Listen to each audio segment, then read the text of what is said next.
আজ বানাবো ডোনাট। এখানে আমি এই মগে 1 মগ দুধ নিয়েছি। চিনি আমি প্রায় 4 টেবিল চামচ দিয়েছি। 1 টেবিল চামচ ইস্ট দিয়েছি। 2 টেবিল চামচ আমি এখানে বাটার দিয়েছি। একটা ডিম দিয়েছি।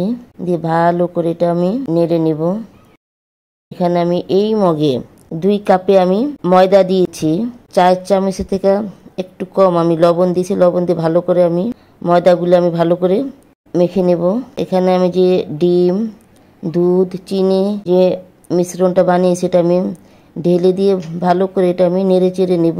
অল্প অল্প করে আস্তে আস্তে করে দেব। দিয়ে আমি ভালো করে ডোটা আমি ভালো করে আমি মেখে নেব। পরে আমি হাত দিয়ে আমি ভালো করে মাখবো। এখানে আমার একটু ডোটা একটু আমার কাছে একটু নরম লাগছে। আর একটু এই কাপে একটু আমি অল্প করে একটু ময়দা দিয়েছি। ময়দা দিয়ে আমি এটা ভালো করে মেখে আমি 1 ঘন্টা 20 মিনিটের জন্য আমি ঢাকনা দিয়ে রেখে দেব। 1 ঘন্টা 20 মিনিট পরে যখন আসলাম দেখেন এটা খুব ফুলে গেছে। এখানে আমি পিঁড়িতে কিছু হালকা কিছু ময়দা দিয়ে আবার ভালো করে এখানে আমি প্রায় ভালো করে এটা আমি মথে নেব। মথে নিয়ে এটা আমি 2 ভাগ করলাম। 1 ভাগ আমি রুটির মতো বেলে নেব।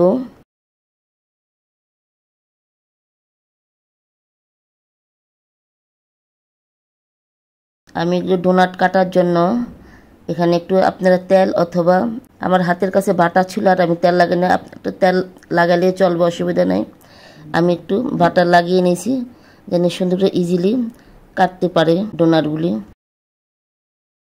এখানে আমি একটা ফ্রাই প্যানে কিছু তেল বসিয়ে দিয়েছি।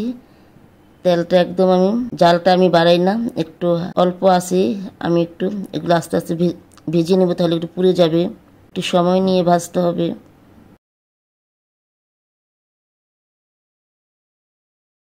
আমি আবার রুটির মতো বেলে তখন আমি আর কাটির মধ্যেখান দিয়ে এভাবে একটু কেটে নিয়েছি। রুটির মতো বেলে দেখেন আমি 2 ভাবে আপনাদেরকে দেখাইছি। দেখেন খুব সুন্দর হয়েছে, খুব সুন্দর হয়েছে না? এভাবেও করা যায়, 2 ভাবেই করা যায়। আমি এখানে 3টা চকলেট নিয়েছি। চকলেট নিয়ে হালকা একটু পানি একটু গরম করেছি, করে চকলেটগুলি দিয়ে দিয়েছি।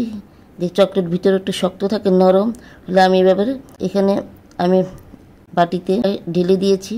দিয়ে সামান্য একটু দুধ দিব, অল্প করে সামান্য একটু দুধ দেবো। একটু শক্ত শক্ত লাগে সেজন্য একটু দুধ দিয়ে চামচ দিয়ে ভালো করে মিশিয়ে নিব। যে কয়েকটা চকলেট ডোনাটও বানাবো সেজন্য। এই দেখেন কালারটা খুব সুন্দর দেখা যাচ্ছে না? কয়েকটা এইভাবে চিনি মিক্স করে দিব আর কয়েকটা এইভাবে চিনি মিক্স করে দিব। খুব সুন্দর হয়েছে ডোনাটগুলি, খেতেও কিন্তু খুব মজা। আমি একটা ভেঙে দেখাবো। দেখেন খুব নরম, কিন্তু এটাও খুব সুন্দর হয়েছে। ধন্যবাদ।